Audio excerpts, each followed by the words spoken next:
Hello, Bigfoot enthusiast. Scott here from Squatch America. And Hannah, the domestic goddess in the paddy wagon, who's having a really, really bad hair day today. She is. Don't want to see what's up there. Wind's blowing pretty hard out here in Eastern Oregon. We actually had snow about 4 days ago. Stop it. Just stop it. Just stop it. I think so many people are focused on the bad weather that we're energizing that pattern and we're keeping it here. So everyone thinks sun. Yeah, but I am going out squatching tomorrow with my partner Pete. We're going to go look at some actually petroglyphs that were recently found over here in Eastern Oregon. All right. That'll be fun. So we got a really great show for you, really great guest, and get your questions ready because this guy is gold. We're gonna be having some fun. So let's roll that beautiful bean footage.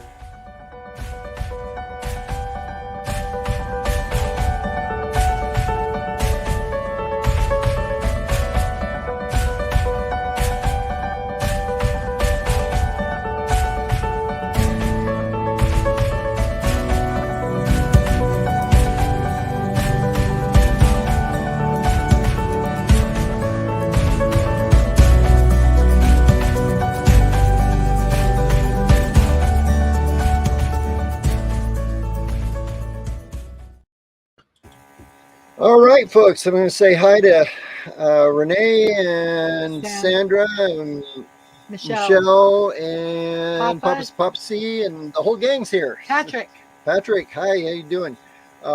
So tonight we have a special guest for you. This is an awesome special guest. And we really want to thank him for coming on our show. Yeah. And ladies and gentlemen, I want to introduce to you.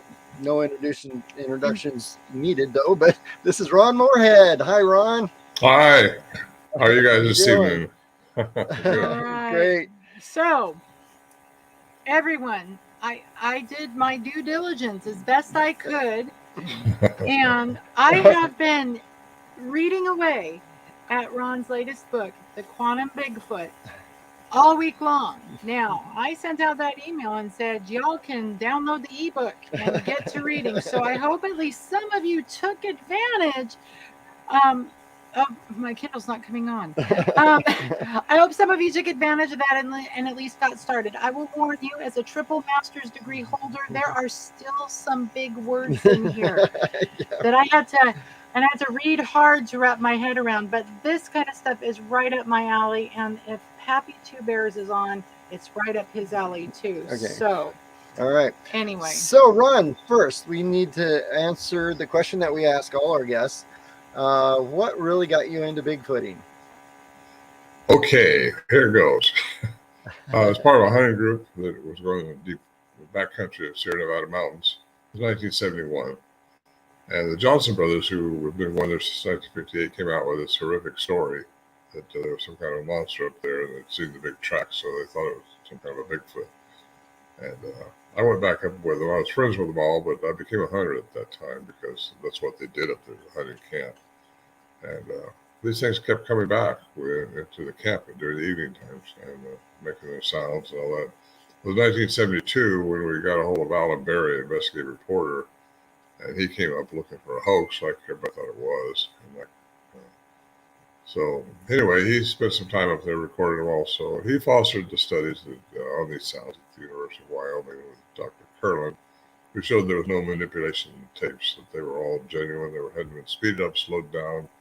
No 60-cycle hum, which we showed pre-recording, re-recording, alter speed. All that was done by Dr. Curlin, and he presented that Anthropology Unknown in British Columbia, 1978, I think it was. And anyway, that's how it got started with me, and it just led me on a journey, a lifetime now, over 50 years, looking into basic. At first, we was looking for the ape in the woods, like so many people are. Just there's more to them than that. Couldn't trick them, no matter how many times we tried to trick them, we couldn't trick them. We did capture the sounds, though, and that's why I'm with you tonight, because we were able to do that. And what the sounds represent is more important than the actual Bigfoot itself, in my opinion, where it goes, and where it's led me up to all these years and decades of searching the globe, really, for answers to this phenomenon. Because there's some strange things goes on around these beings, at least the ones we dealt with. I don't think they're all the same. I can tell you that right up front. I think a lot of them have been here for eons and eons, and they've inbred with indigenous people. That would make some of them a little different than others. And, I call it the dilution factor. So I still think they're all the same. So there's where I go with it, and I'm ready for questions or get into my my take on it after that. Okay. Okay. All right. Well, first we've got a couple sounds we want you to listen to, and this is from one of the gals. Was Donna in the chat? I think so. Let me look. I'm not seeing her. She might still be at work. Yeah. So anyway, we had a gal in that's in Vermont who recorded these 2 years ago.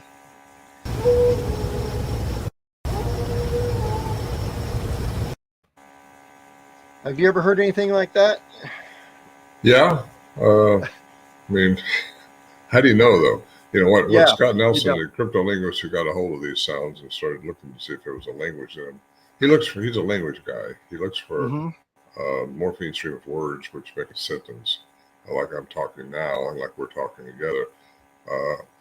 So that's what he looks for. And the scream or yell, he don't get involved in those at all, because I'll tell you who does though is David Ellis, the Olympic Project. He's up in Washington there. He's a really nice guy, and he'll look at those sounds and see if their depths of range or their amplitudes. They might sound like a wolf or an owl, but then when he puts it on a graph, you can see the difference. And it's pretty cool. So anybody with sounds like that, get a hold of him. He's with the Olympic Project. Okay. Yeah. Yeah, I'm really good friends with Shane Corson, so I can probably get a hold of him. Yeah. So, all right. And then we got another one that we recorded. Now, this one is in Eastern Oregon in the Blue Mountains.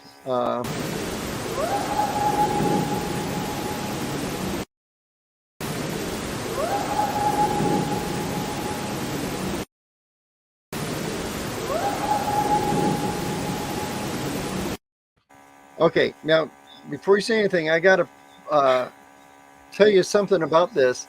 This is one I actually recorded. I had the recorder with me. I heard it with my own ears while I was recording it. But just a few minutes, probably about, well, maybe just a minute before we recorded that, we heard what sounded to be like a drum roll in the woods. And we thought maybe it was chest slapping or something, but it was really weird. I'd never heard that before. I've heard grouse, make a thumping sound, but they start off slow and speed up. And this was just a high speed, like a drum roll. Oh. And I was actually looking at an elk in my night vision. And when that drum roll went off, it looked in the direction, then turned around and walked off. But then we recorded those sounds. So. Well, you just don't know unless you see what made the sound. You don't know what made the sound. Right. That's pretty much the way it goes. They can mimic just about anything. Like I said, they have such an expansive vocal mechanism. They can sound like anything they want to sound like. I think they can. They can. They can mimic owls. They can mimic rabbits. They can mimic anything, and that's been shown by the studies that's been done on how expansive their vocal mechanism is. It really goes into frequencies we can't do, below and infrasound to and ultrasound. And get all that out, like Dr. Curlin showed in a graph when he wrote that paper from the convention up there in Vancouver, that they go inside, outside, above, and below the average human range. And what we recorded, what he studied, that piece that he studied from Albert's tape, so the represented an animal a little 8 foot tall compared to a human. That's why he compared it to the human vocal mechanism.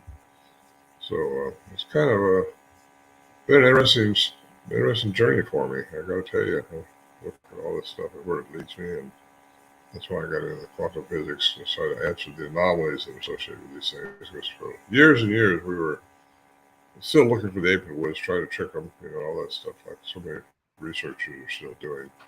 But they're more than that. They have a human component to them. I think we've established that. I have anyway. I think through my studies and through the DNA that's been done by a couple of different geneticists. And you can see that when they used to say that some of the DNA was contaminated, so it must have been a human contaminated. Well, now there's another study came out and said, well, maybe it wasn't contaminated. Maybe it's got so much human DNA that's so close to us, closer to the chimpanzee, that could be what it is. And it's a cross, really, with the DNA. And plus, I think if they have 23 chromosomes, pairs of chromosomes, that they would be able to crossbreed with indigenous people. And I think that's what they've been doing for a long, long time. Some of them. I'm not sure they all are, but again, the Patterson track up there in Northern California is so different than the kind of tracks we had. We had 5-toed splayed tracks, but they were bigger. And ours, the ones that we had up there, talked. They have a language by the human definition of language, like I just mentioned. So it's kind of unique, and you get into what Scott Nelson says is no human can duplicate this because they're stepping on each other in the face of God. Once they're arguing sometimes, two of them. And but you put all that together with another little factor, which I just started introducing. That's Dr. Lieberman, Brown University. Only humans have the local mechanism for language. That's a high bone connected to the tongue with the muscle system, nervous system into the head, so you can talk about what you're seeing, like we're doing now. I talk about that flag behind you there. But we can talk, and nothing else on the planet can do that except humans. So if these things can do that, and they can, then there's a human component to them. Or there's a Bigfoot component to us, how you want to look at things. Oh, yeah. Oh, there's a way to flip that around. Yeah, there it is. Yeah, I've always kind of leaned towards the maybe relic hominid part of it. They could be that, I mean? Scott. Yeah. They could be just that. A lot of them could be just that. They've just grown up, but I do believe they've been interbreeding with the indigenous people, and that's why their tracks look so human-like.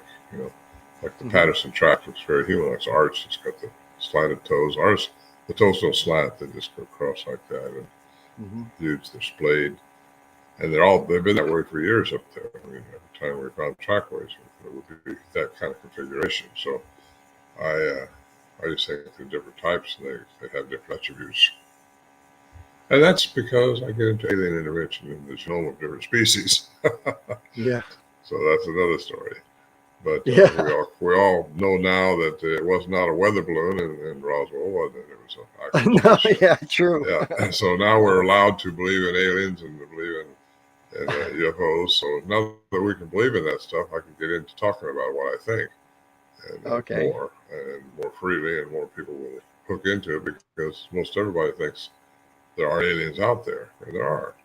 That's just a given. I don't see how anybody can be so arrogant to think that no one else exists in this universe but us. And I think from what I've seen in Peru, Bolivia, and all over the world, you see these enigmas that are associated with higher technology thinking, and like especially down in Bolivia and Peru, where those structures are, megalithic structures. They're put together like a jigsaw puzzle. They're carried 100-ton boulders put up on this 13,000-foot mountain, put together like a. Yeah. As you see that, there's no mortar. They just cut together like a jigsaw puzzle. And like you see that stuff with your own eyes, and then see I went down there basically for I wanted to see the elongated skulls that Brian Horser had. All over down there, really. And I wanted to see that. I went down with 2 different scientists on 2 different expeditions, 2 different years, and they came up with the same thing. And that's I went down to see if those elongated skulls had anything to do with the sagittal crest that is often reported on the Bigfoots up here. And there's a crumb trail from the Incas warring with the Aztecs and the Mayans in Central America. And you got their stories on warring with giants in the north. Takes me to the Lovelock Caves. I've been there 4 times, where the Paiutes mostly warred with cannibalistic giants.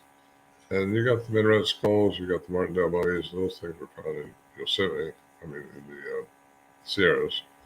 So there's a lot out there that people just have to look into themselves. And anyway, that's like I said, I just get rolling along. So you just want to stop me.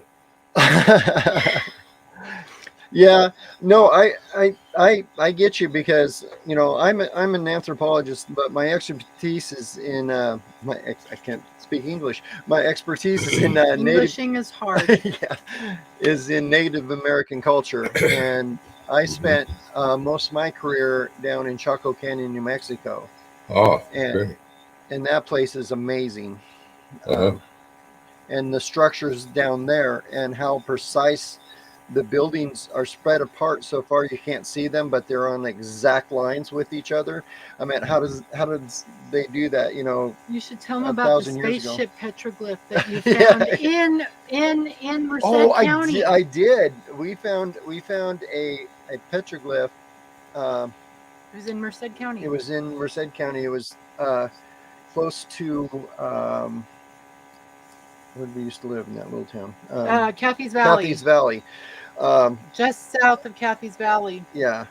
southwest. Anyway, between Kathy's Valley and Merced Yeah, on Uh-huh. Highway 140. Yeah, I was working with Merced College, and we were doing an archaeological dig on a Native American a Miwok village that had been discovered, and we were digging it up, and I found a petroglyph of, it looks like two rockets going up into space on the side of a mountain, and one of the professors there said, "Oh, that's probably just a snake symbol," and I'm going, "That looks like a rocket to me," but but then I also found where they had carved on a rock. It was a flat rock at an angle. They had carved a seat out like they were sitting at a table, but the table top was angled, and it looked like they had buttons and gauges carved in it.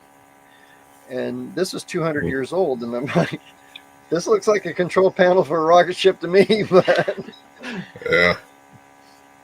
Yeah, I had a Native American out of Mariposa there one time show me a six-toed track. And I think it's 12, 14 inches long. He went up to do his meditations on the lake, not that far from where our Sierra camp is. Mhm. And he found four of these tracks right there by the lake, all four-toed. He cast them and showed me one of them. I got that in my book too.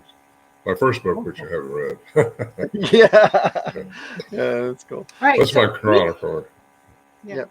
we have to take a break Okay. because everyone is wondering what I'm drinking. Yeah. It's true. So we got to sell some stuff to pay the bills. All right. All right. So hang on. Here we go.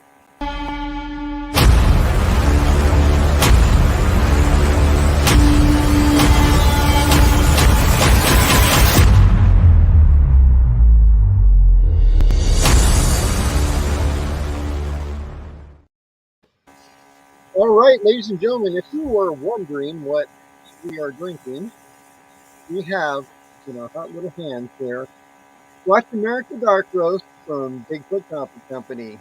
Yes, it is live right now. And it is rich and dark and wonderful. And if you want to know how to get some, you need to go to bigfootcoffeecompany.net. We are not selling it directly for them. They are selling it for themselves. And of course, we want to give them as much business as possible. We do keep a small stash on board for when we're out and about at in-person shows where they can't be. But go to bigfootcoffeecompany.net and order your very own bag of Squatch America Dark Roast. This is pretty good. Yep. This is pretty good. All right. So with Good that stuff. out of the way. It is. And we have a small coffee problem here. Yeah, we do. I think So, all right. Ron, you have been part of the Bigfoot universe for a very long time. You're very well known to people who have been in this field of study. You're kind of a Bigfoot household name.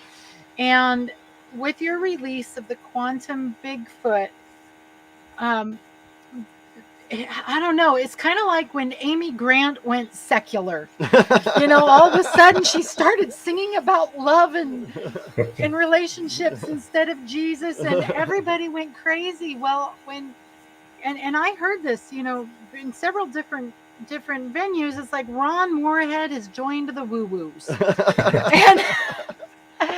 and so and I'm going to speak from my own foundation, which is very woo woo. Ask him. Yeah.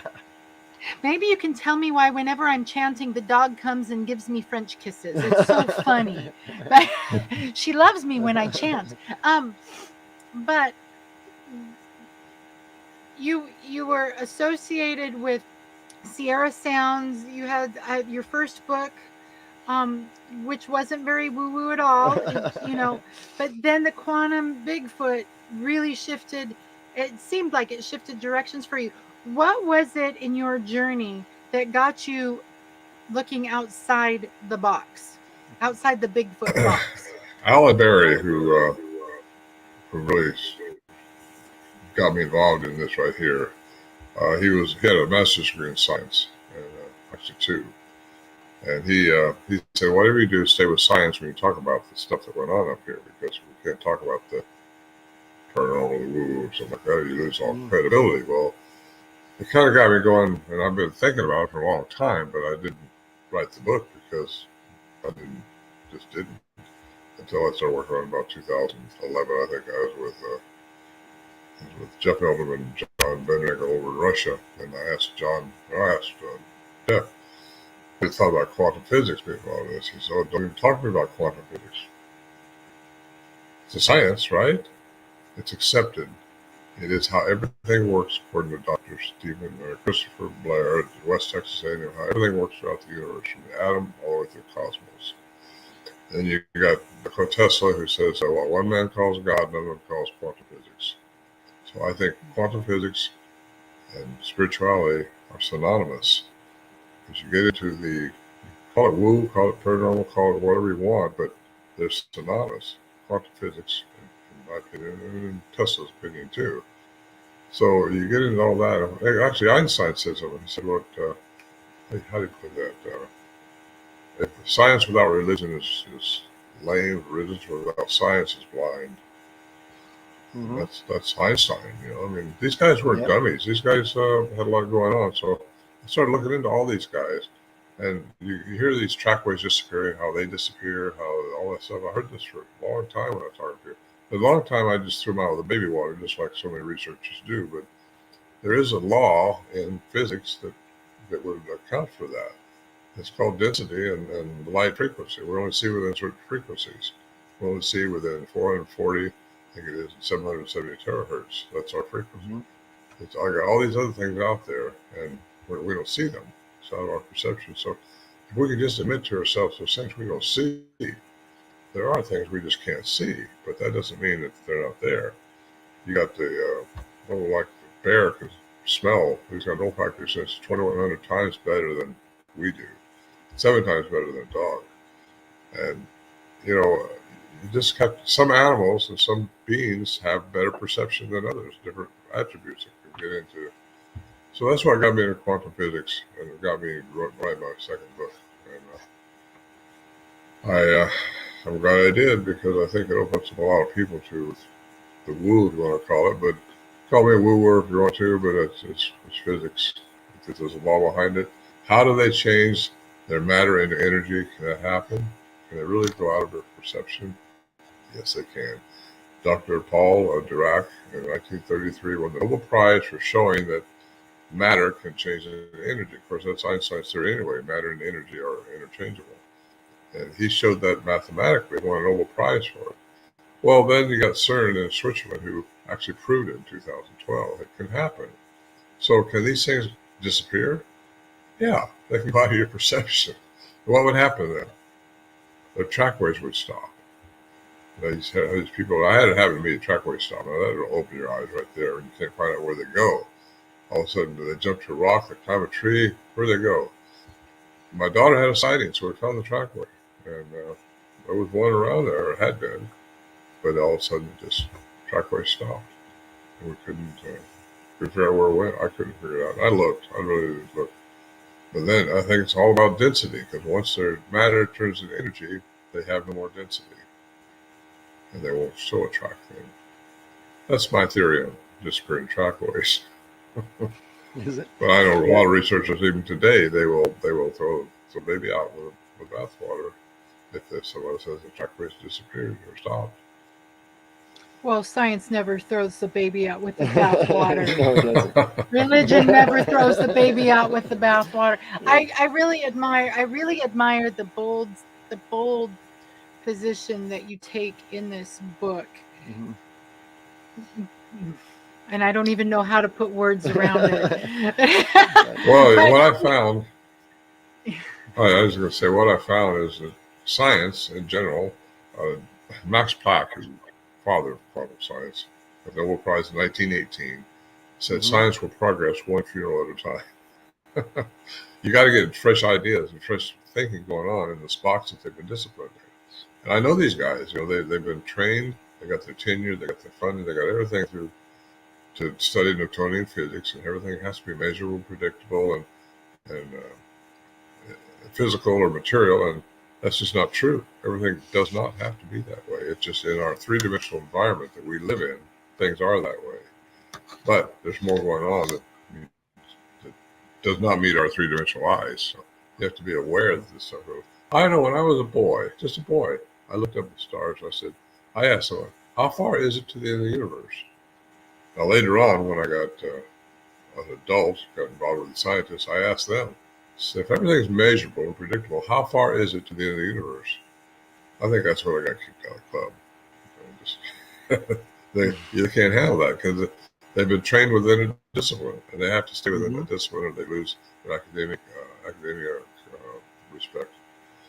Or as Dr. Meldrum often says, he loses his funding. Yeah. Well, I know Grover Krantz. Dries up. Yeah. Grover Krantz, who lived in Sequim, Washington, right there where I used to live, and he lost a lot of respect and he took a big hit.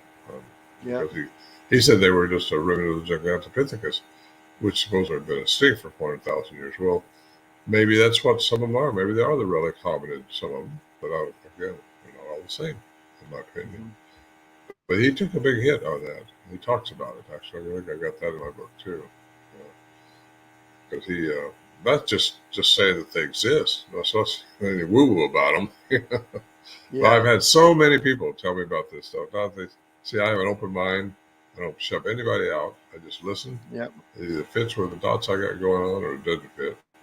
And you get so many people that aren't related to each other saying these things where you just gotta put some credit to it, Too many people can't just say that and not be something to it. Then you got the Native American lore, which you guys are into, I think. They say they live in two worlds.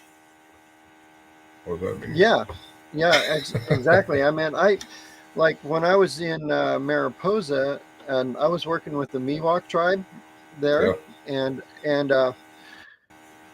they were showing me petroglyphs and petrographs that they had found, and they have a legend that some of the elders were talking about. They said everywhere Bigfoot goes, a light follows.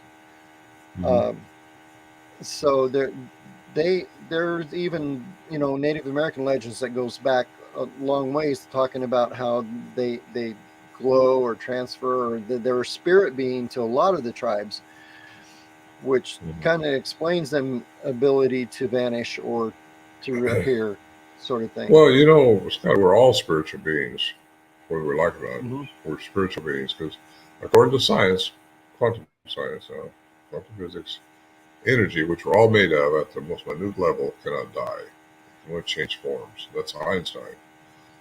And that's pretty much accepted. It can only change forms. So if you're a religious person, you say, well, I'm going to go to heaven when I die. Well, first of all, you don't die, you just change forms. And if you're a physicist, you change forms. What it goes to after that, even Einstein wouldn't guess. But we're all going to go somewhere. We're all on our way somewhere. And I think it's important for us to realize what's really going on in this bigger bubble that we're all living in a little bubble. If we look at the bigger picture here, there's more going on that we need to be aware of, and I think humanity needs to be aware of it. And we need to raise our vibrational frequency because we all have a vibration going on. And the way you do that is through love and compassion. That's pretty much what the masters even told us. Love, even someone slaps you on the turn your other cheek. Well, that's hard to do. It's hard when you're behind a little old lady in a car and the lights turn green and she won't move. To not get a little bit aggravated, but have compassion for her. I'm turning 80 years old this year, so I might be that same person. So we have a question for you. Okay. From Donna. She asks, is your book reader friendly for people that aren't up in quantum physics? I try to make it from a layman's term. Absolutely. You can answer that better because you've read it. I did a lot of research on this before I wrote that book. It took me a couple of years to get it down or finally publish it, just because I didn't want things to be wrong in there. I wanted them to be fit with what I'm talking about. Or my first book, Voices in the Wilderness, it's just my story, which is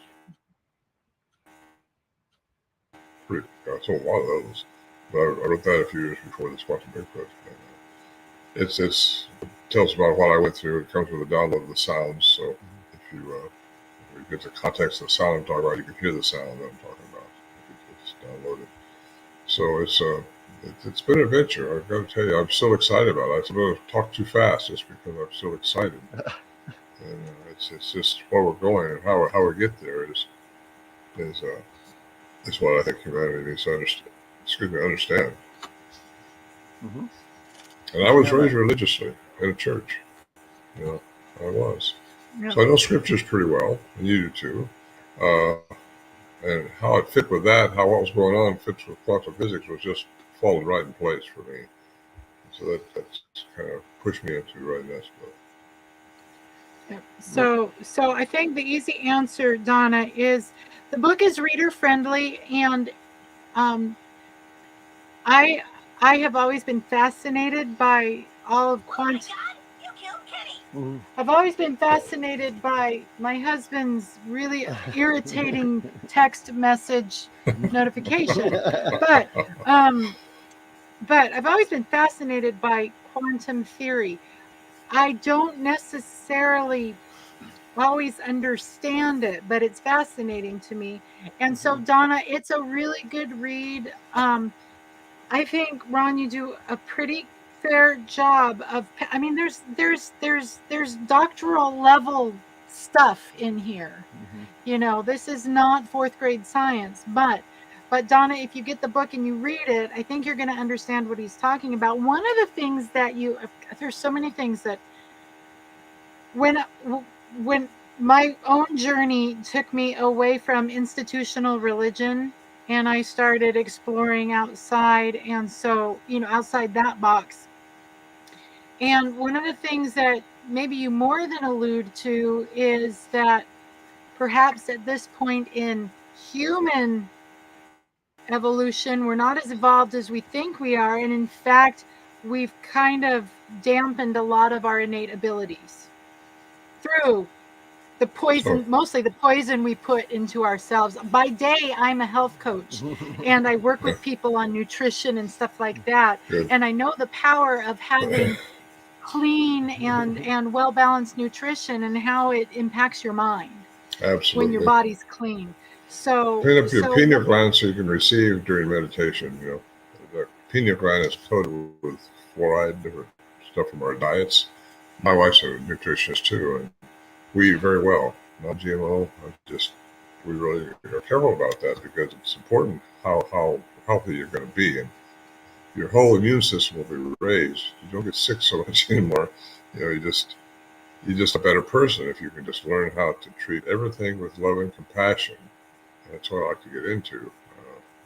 Basically, I said, generally, how I end my program with those words, because I think people have to learn to do that, and not too much war going on, too much people hurting each other, and that's just not good. It's just not good for them. It's not good for anybody. You hurt yourself when you hurt somebody else. So there. And that's something that, oh gosh, I don't even want to use the word allude. You talk about the great singularity, where we really are all one. Absolutely. Different expressions of the same creative energy. Right. So, and that right there. Go ahead. Go ahead. I'm interrupting you. No, I just think that scripture, I wish they all could be one with the Father as I'm one with the Father. And that's in John. And you get into that stuff, and you really see how we're all one. We are one. Even physicists say that we're one energy, one consciousness.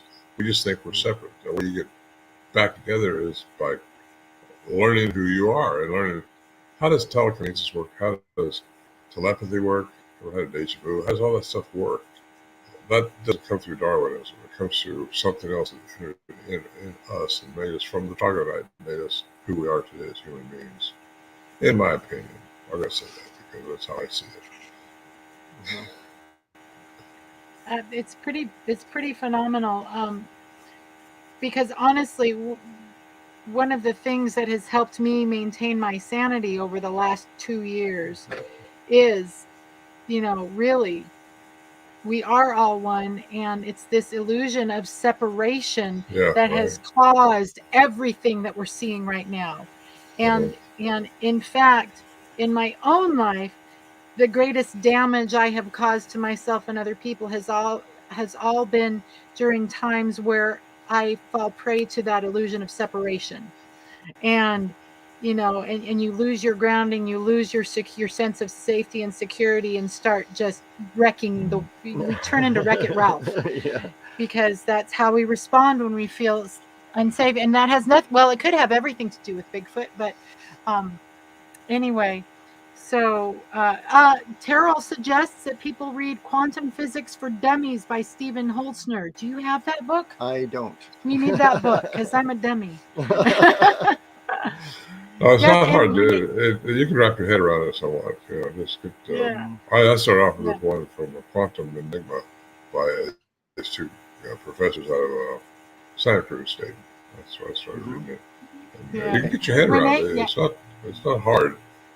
Just open mind and realize that more going on. I mean, that's where ghosts go. People see ghosts. People see things. You ever had someone beat on your house or something like that happen during the night? I have. I mean, several times. I've had strange things happen, mostly up at the camp up there. I talk about that in my books. But those strange things have to have an answer, and the answer is in quantum physics. One time, we thought our camp was being torn apart, and we looked out there with the barrels we hauled in on our mules and all the cans, everything we brought in for food. We had struck out over the hillside there, and nothing had changed. Where do you go with that? Have they hypnotized us all? Because I'm not the only one. I'm the only one out here in front forefront talking about it. I had one of the guys here a couple months ago. I said, "You ever want to talk about this? Go there in the meetings with us." He's a very strong person in the church still, but he's still got an open mind. You have to have an open mind when you experience what we experience up there, because there's no answer to some of it. He said, it's hard enough to get people to believe there's a Bigfoot, much less there's crazy stuff going on with us up there. Lights, balls of light would follow us around. I saw a UFO come down there one time, and David Paulides, who I'm sure most people know, wrote the 401 books. He did a series, 401 the Hunted, missing 401 the Hunted, and I was in there for about 15 minutes. He interviewed me up at the camp. He's the only one ever taken up there, and he had a real good recreation of this tube of light that went floating by our tent up there 2 years prior. His videographer did. It's just a form of energy, and everything's energy, frequency, vibration. It's just where it goes. But that, if you want to see Missing 401 The Hunted, you'll see what I'm talking about. He interviews me for about 15 minutes on this CD. I'll speak with him next month in June, and Middle Falls, by the way. Yeah, I actually saw that. Yeah, but yeah, I've had a lot of. I mean, we get a lot of reports from people all the time, and I get to interview them myself. And I've had quite a few. I don't know. They refer to it as mind speak, where we had a gentleman on the show about a month ago, Greg. No, yeah. And he said his first experience with them was when he was out hunting, and he was headed up this hill, and he got this real eerie feeling, and just he heard this voice, and it said, "Don't come up here," and that's what really got him into Bigfooting, actually. It's called quantum entanglement. They can tune into your frequency, and once they tune into your frequency, they can talk to you like that. It's a simple Well, I say simple. It's quantum entanglement, and that's a fact. It can happen, and that's how we get intuition. That's how all of a sudden you'll think about somebody somewhere, and wow, it happened. The phone starts ringing out, Mary got hurt, and you know, it just happens. Where do we get that? You don't get that through evolution, not through Darwin's evolution anyway. I do believe in evolution, don't get me wrong. I think the troglodytes are here and the caveman, they evolved just like for a long, long time. Bigfoot might be a remnant of that, but I think aliens have been coming in for longer than that. But they've been messing with the DNA of different species on this planet to acclimate possibly their species to this planet. There's a hybridization program going on. And all these things are, some people got to open their minds up to, because we're going to get inundated here before long with all this stuff. Government only lets you have. Government only lets you have what they think you can handle. They control the narrative. Yeah, well, we've actually had two reports or two instances from two different people that had they actually literally had eyewitnessed a Bigfoot, and then the next thing they knew, they were a half a mile down the road running, and they didn't realize they started running.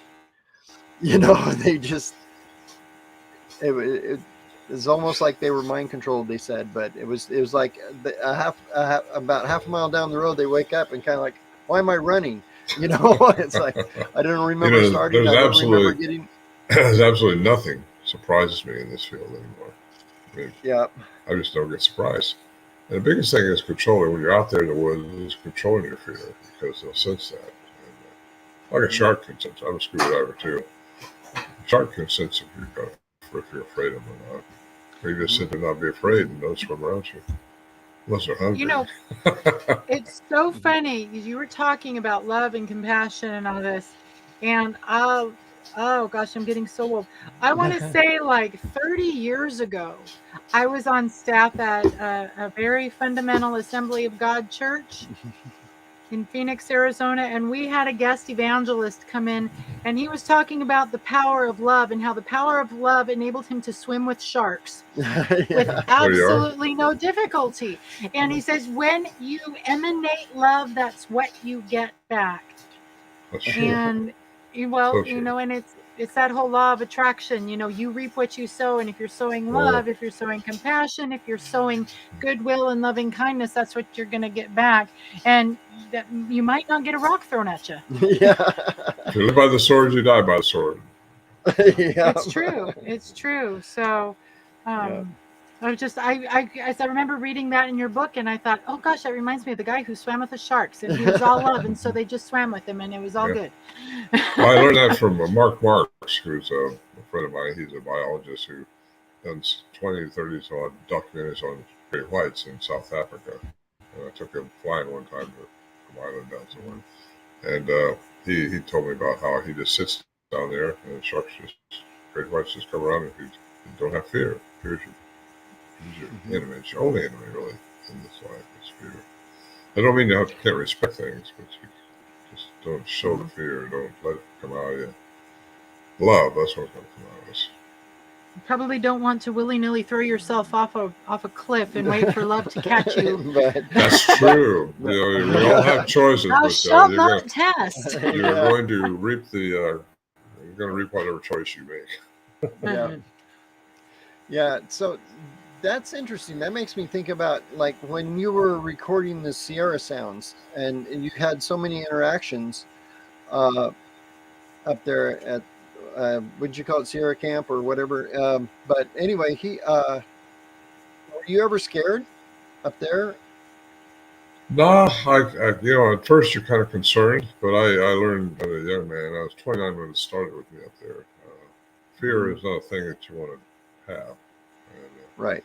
I knew that they had not eaten the Johnson brothers when they were up there when all this stuff started first happening. And they weren't showing aggression to us other than the sounds. Of course, we were all heavily armed. I got to tell you, we had guns and we did shoot at them, and they didn't come eat us. But when they're arguing out there, you don't know if they're arguing over the salt and pepper put on you, or if they're going to carry away a sleeping bag, or what they're going to do. You just don't know, and you still don't know. because you just don't know.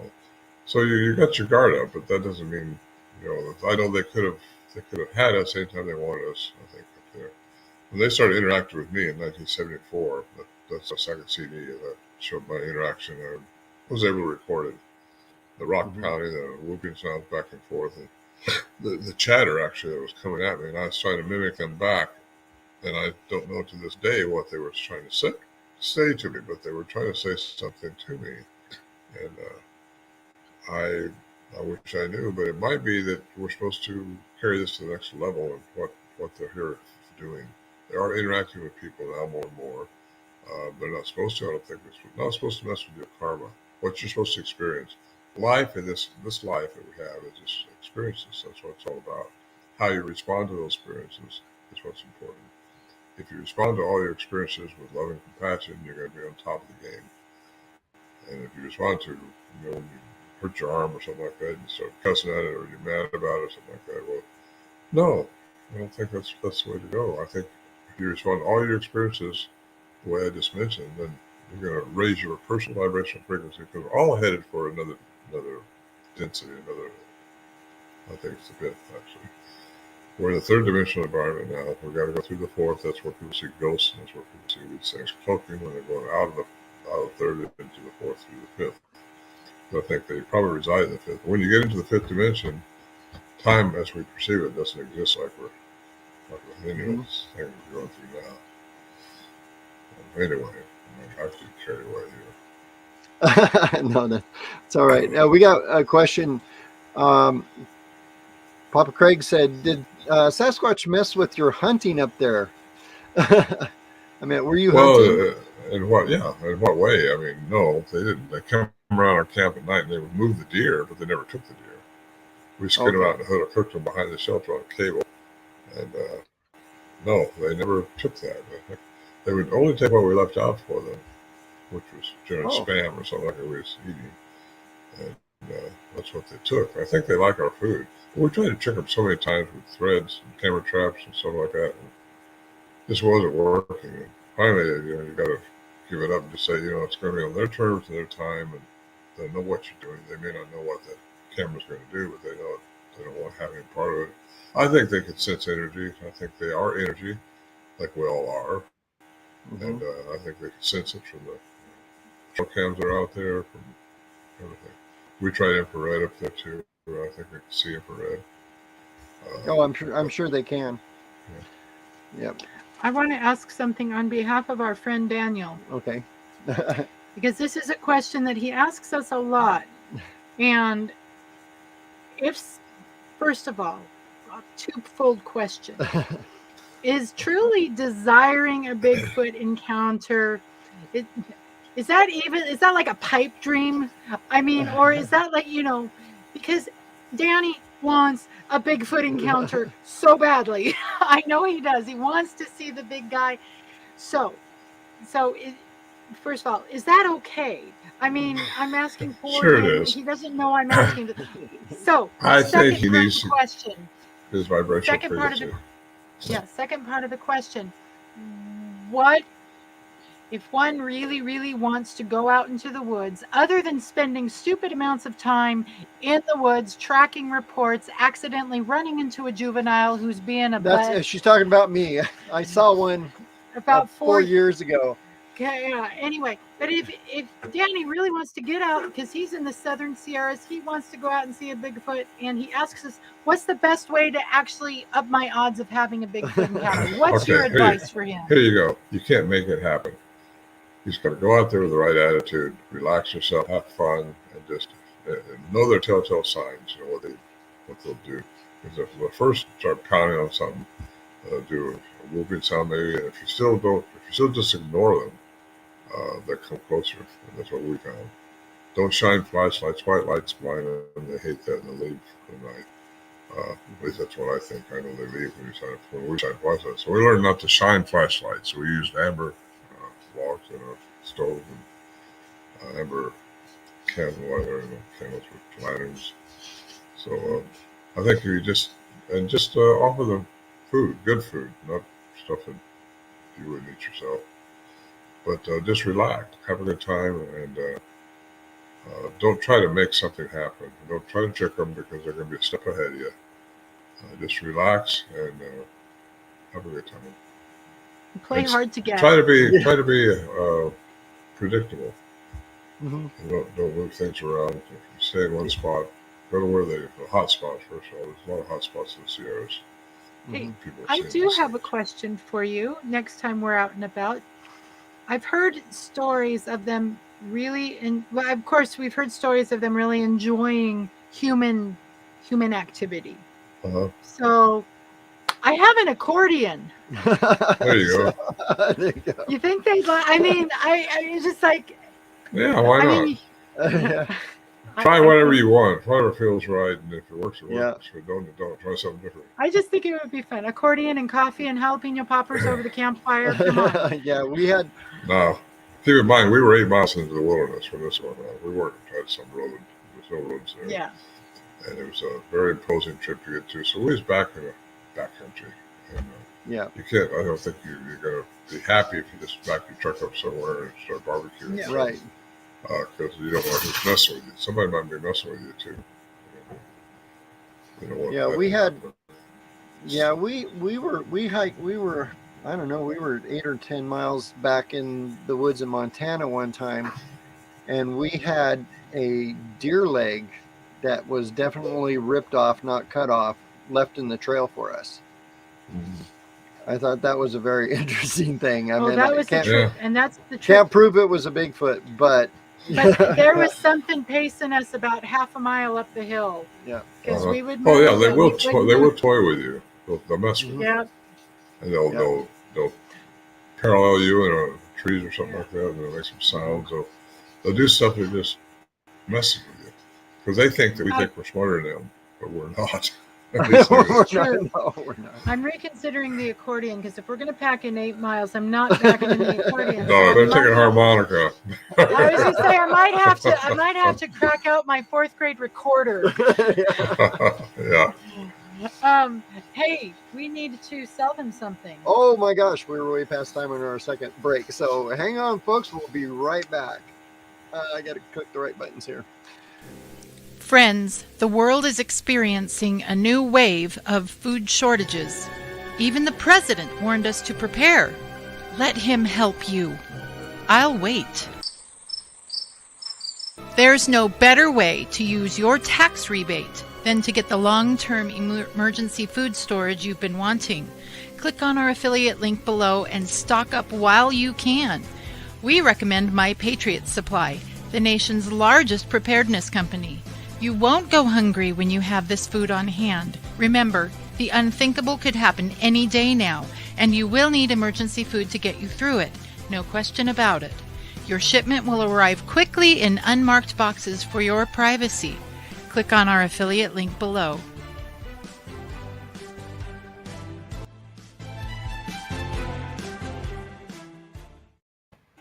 All right, we've got 6.5 minutes. 6.5 minutes left. So, folks, throw your questions in the chat for Ron. Mouth organ. Actually, how about a Jew's heart? Yeah, there we go. Doing, doing, doing, doing, doing, doing. Okay, we're looking at the chat right now.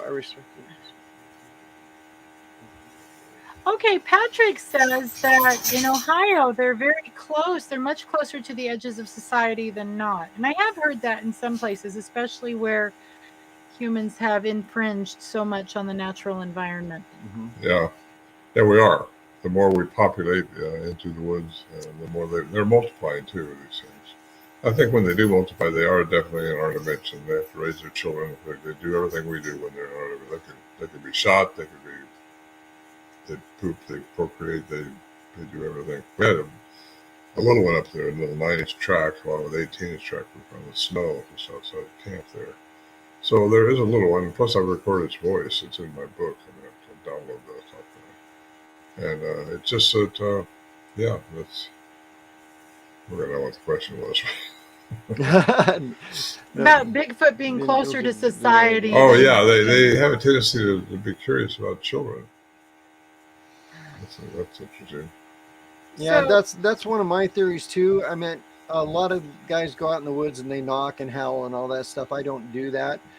We do what we do, just kind of set up a camp and just camp like we're camping, Yeah. But I have a recording of a human baby crying that we play every once in a while. Well, probably. And I think it makes them curious, Yeah. Yeah. It does. Yeah, they But there are a lot of reports too around people that are clear cutting timber or cutting timber. These things don't like to have the trees cut down. So I can tell you that right now. I've talked to so many people that have witnessed these things, watch them, and just screaming and all that stuff when they're cutting timber. I was up in someplace, well, some Indian tribe up there, Washington, and he called me up and he said, "Hey, we got these things up here again. If you want to go up here." I said, "What's going on?" He said, "Oh, we're just cutting these trees down back here to us in the land." And they're screaming. That's just one report out of a lot of them I've gotten. And also the Native American War, one of them says they live in trees. Now, if they can energize from the matter into energy only, that David Paulides film that I said I was in, the segment right after that shows this lady that was in a tree stand hunting, and she's seen this pigmentization go from one tree to the other. And there was also at the same time a UFO being seen by about 30 different students out there, high school. And so there's a UFO component to these things, with some of them, if not all of them. And I think it's important for people to keep an open mind and study this stuff because I didn't just fall off a turnip truck. I've been looking at this stuff very seriously for several years. And it's fun. It's exciting. And I think it shows a bigger picture of what we're all about as humans. mm-hmm.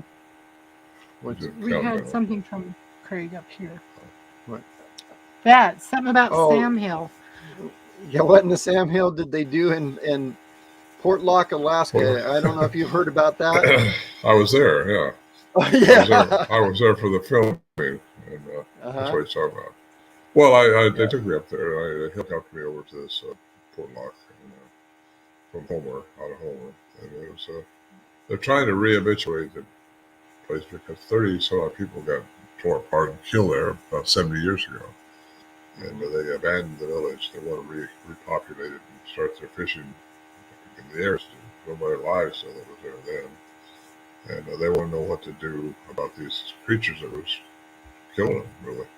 Well, I can tell you, by flying over, they were over fishing it, they were over timbering it, they were probably doing a lot of things. They were actually mining up there too. And I think probably they just didn't like that. The Bigfoot creatures didn't. And they were probably screaming or something like that. And I guarantee you, I mean, I shouldn't say guarantee, but if something 12 foot tall walked out of the woods looking like an ape screaming, you'd probably shoot at it. That would tick them off. And I imagine that's what was going on. Like, we had a guy up there during this filming, had a gun just to protect us in case one came out of the woods. Well, what's going to come out of the woods if we're going to get shot? I wouldn't come out of the woods, somebody out there with a gun going to shoot me. Mm-hmm. So anyway, what went on up there is historical. It's a fact. It did happen 70 years ago. 1950, it stopped, and they abandoned the village. But it was a fun trip.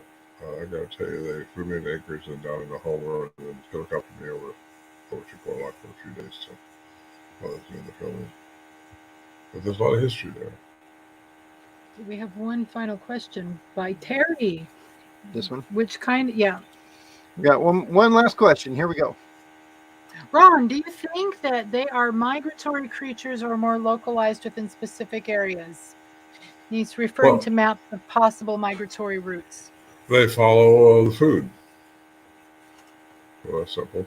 Deer migrate down. Even energy needs food. Yeah. Well, if they're in our three-dimensional environment, they need food just like we do. Yep. And I think so, because I've been up there when the deer migrated out, camping, no Bigfoot at all. I mean, they don't come around because they're probably not there.